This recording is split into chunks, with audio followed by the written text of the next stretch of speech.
Thank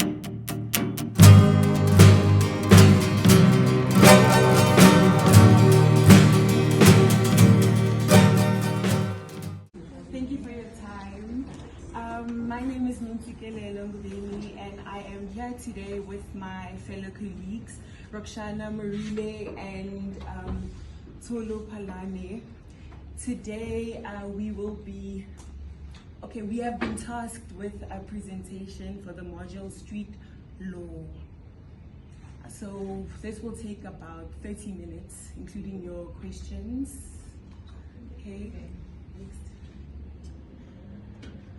Okay, so Street Law is a clinical and literacy-based education program, which is created to equip future lawyers with the information and abilities necessary to communicate law in plain and simple terms to your general people, like people in the public. Almost every day you interact with the law. So as a street law students are here to help you understand the law better. So street law says street law program's objective is to fill this knowledge gap and increase lay people's understanding of the law. This is achieved through giving students more exposure to South African law while promoting social justice in the community. Yeah. Students are taught how to interact with lay people in the law in a way that is engaging socially. So we will be basically teaching you on what the law is. So the learning objectives, what is marriage, what amounts to rape according to South African law, is marital rape criminalized, and can one be charged with rape in a marriage? What cultural and social factors contribute to marital rape? So we'll also be discussing potential solutions and ways to support survivors. What happens when you report rape? Okay guys, please take out your phones and scan this. This is for consent that you are agreeing to partake. And if you are feeling uncomfortable, as it may be triggering for some, you're welcome to excuse yourself for or please don't.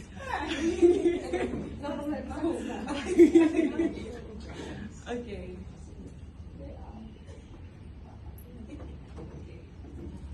Did everybody scan? Just busy with it.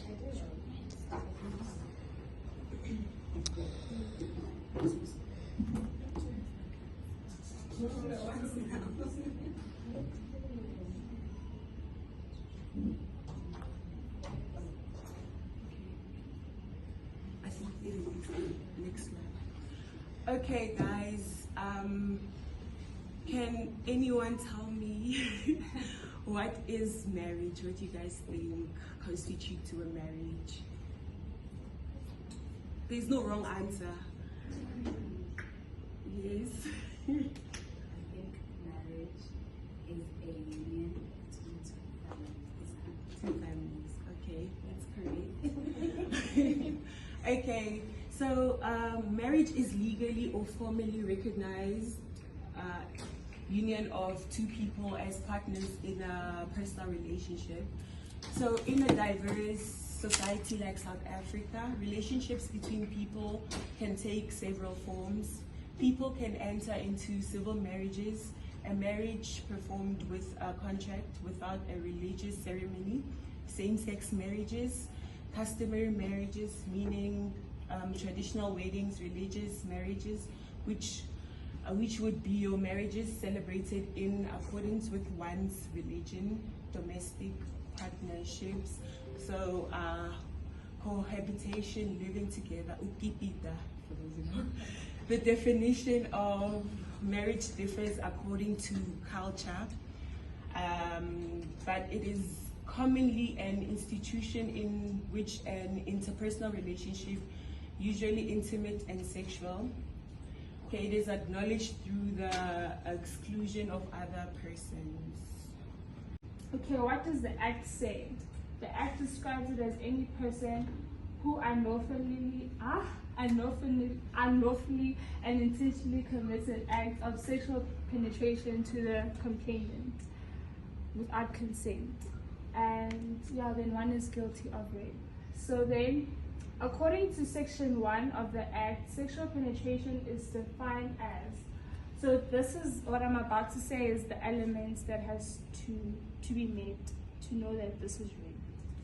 So any act which causes penetration to any extent whatsoever by genital organs of one person into or beyond the genital organs, anus or mouth, so it doesn't have to be our private areas. Rape can also occur in the mouth or your anus. Any other part of one's body, an object, so they can rape you with an object. And an animal's body parts is also in the inclusion of the definition of rape. That's the next one. Okay, so the definition incorporates a variety of acts of sexual penetration, including penetration which varies objects as opposed to the common law definition that only covers insertion of the penis of the man in the vagina. So the definition has, with time, evolved to include other types of acts besides just the basic inserting of the penis to the vagina. So, yeah, you can go to the next slide then. So before I start with this particular topic, I want to ask maybe 1 or 2 questions. Does anyone think that according to South African law, marital rape can be criminalized, meaning that one can be charged or arrested in case of rape in marriage? Do you think it even exists? Because you guys are married. Yes. It does exist, right? However, However, I think it does exist, but I don't think that I don't think it will be given enough attention in a South African context based on like the cultural standards we have and cultures we have. I don't think it's taken that seriously. that's a very good perspective and point. But let's see what the law says. In addressing this question, it is of utmost importance to understand that a husband or wife may be found guilty of raping his or her partner. Whenever an accused person is charged with the offense of rape, it is not a valid defense to contend that marital rape or other relationship exists or existed between him or her and the complainant. So you can't say, we are married, so there's no such thing as rape. I'm his husband. I'm her husband. He's my man. So there's no way that rape can happen. I am obliged to fulfill my duties. So that means that does not exist. That's not a reason for one to say there's no way I could have raped my wife. So that's what they say in essence. In effect, in respect of a rape charge, the fact of a subsisting marriage or indeed any other relationship cannot be used as a defense. So basically what I just said. So I'm going to give over to my colleague, Tulufela, and she's going to speak about cultural and social factors contributing to marriage. Civil marriages have always been recognized and fully protected by the law, and now same-sex and customary marriages, religious marriages are recognized by our courts only in same-sex instances and domestic partnerships, and have no legal protection. Okay guys, my fellow colleague Roxana will explain to us what amounts to rape and according to the South African. Thank you guys.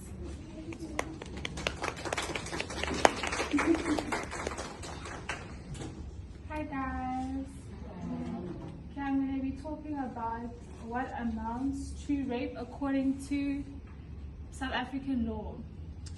So, okay, the basic definition is basically rape happens when someone forcefully has sexual intercourse without permission or consent. So, so the law that regulates rape is the Sexual Offence Amendment Act, which is also makes it unlawful to force. Okay, so it makes it unlawful to force someone to have unconsensual sex with you, meaning they just had sex without your permission. And then when assessing whether rape occurred in an instance of permission is crucial. So meaning that when rape happens or sex happens, if there was no consent or permission, which is the same thing, it means that there was rape. So if you did not agree to the whole thing, just know that someone committed rape against you and that it is a crime. So, where am I? Okay. So the law that regulates sexual offenses is also, the acronym for it is SORMA. It is a specific law that regulates it. It was created in response to an evolution of sexual offense cases made by the South African Law Reform Commission at the suggestion of the Minister of Justice of the Constitutional Court. Hello guys. I'm here to speak about the cultural and social factors that contribute to marital rape. In traditional African society, marriage is understood as an institution where a husband has control over his wife's life, including control over her sexuality. Marriage gave marital rights to a spouse, and marriage could not be revoked except by an act of law, either common or customary. It therefore seems that a spouse could not legally revoke consent to sexual intercourse. If there is consent, then it means that it is not rape. In these circumstances, usually the husband feels that he's superior to his wife and his wife is inferior to him, and he feels that he has control over his wife's sexual life just because he is married to her. Okay, the following are the potential solutions and ways to support survivors, and they were sourced from the SAPS website. In a case of rape, try not to panic. Common sense is your best defense. You cannot always defend yourself, and your resistance may cause serious injury. If the attacker is dangerous, cooperate and try to negotiate. Submission is not permission. Try and remember what the attacker looks like: his age, race, height, hair color, scars, tattoos, clothes, voice, and jewelry. Scream, yell, blow your whistle, or run away if you possibly can. Do not bath or change your clothes after an attack. Keep all your evidence so that it can be used by the police for further investigation. Report the crime to the police service straight away, go to the police station, or phone 10111. You will provide your statement to the police officer. If a friend or family member is not a possible witness in your case, they may sit with you while you give your statement, so you are not required to be by yourself. You can make a different statement if afterwards you decide that the one you just made was inaccurate or insufficient. If anything can be translated, you are free to speak in your native tongue. You are allowed to copy your statement. Sometimes it might not be foreseeable to obtain a copy right away, but you will eventually do so. You will be given a case number by the police officer, and you must use it whenever you need information about your case. If necessary, the investigating officer will see that you receive a physical examination from a qualified healthcare professional who will compile a medical evidence report and write up a medical report. So it is the victim's job to inform the police official of any changes in address, but it is your responsibility to make sure the investigating officer always knows how and where to reach you. Okay, this brings us to the end of our presentation. Please feel free to ask any questions, and guys, let's not judge each other's questions and opinions. Please remember that there's no right or wrong question or stupid question. Thank you. Oh, please scan the QR code for the lesson assessment at the end. By your husband. So the law doesn't acknowledge it. No. Yeah. It's a. And also remember, whether it's indigenous law, anything that's inconsistent with the Constitution is not valid. It doesn't. Okay, any more questions? Yes? Can you go back to the first slide where the tips, where it's like the tips of how to do it, like the first part. Oh, okay. This one. Yeah, I don't know, but it's just a comment. I don't think it's a question. Where they say that you have to, like, you cannot always defend yourself, and your resistance may cause serious injuries. So if you're in a rape situation, that means that you need to like just allow the person to go. Okay, so guys, let me stand up.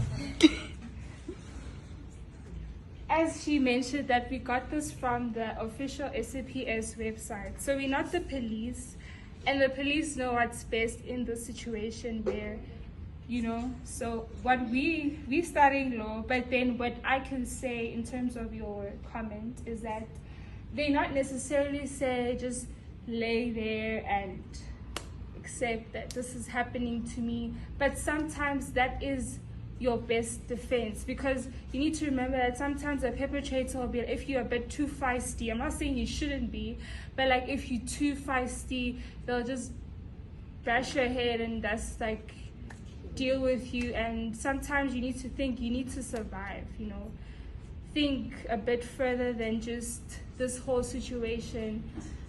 Therefore, they also say if you can negotiate with this person, if you see an opening, try and talk to this person.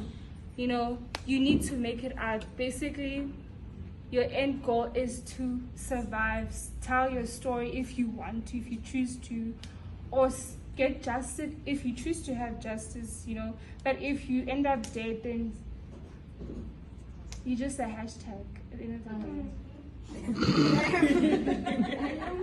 You know, so it doesn't necessarily mean that just sit there and gotcha. Any other questions? I have a question.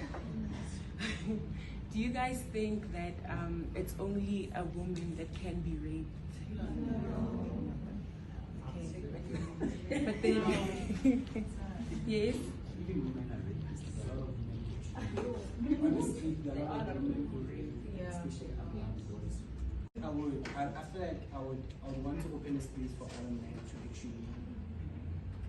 actually realize that we're not like we're not only gender. So you would allow Even it to women be are toxic.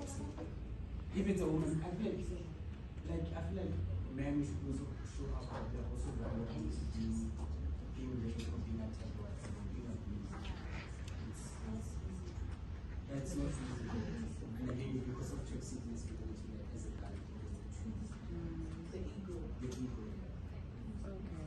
Guys, please don't forget to scan the QR. It's for also our benefit to assess the data. We need to make a graph, so please help us assess us. If you didn't like this, you can say it, you know, no problem. Okay, thank you guys for your time, and I hope this was to your great benefit and that you learned something that you can help. It doesn't have to be necessarily for yourself. Someone tomorrow is going to say, I'm going through something like this, and you'll be more knowledgeable, I hope. Thank you guys.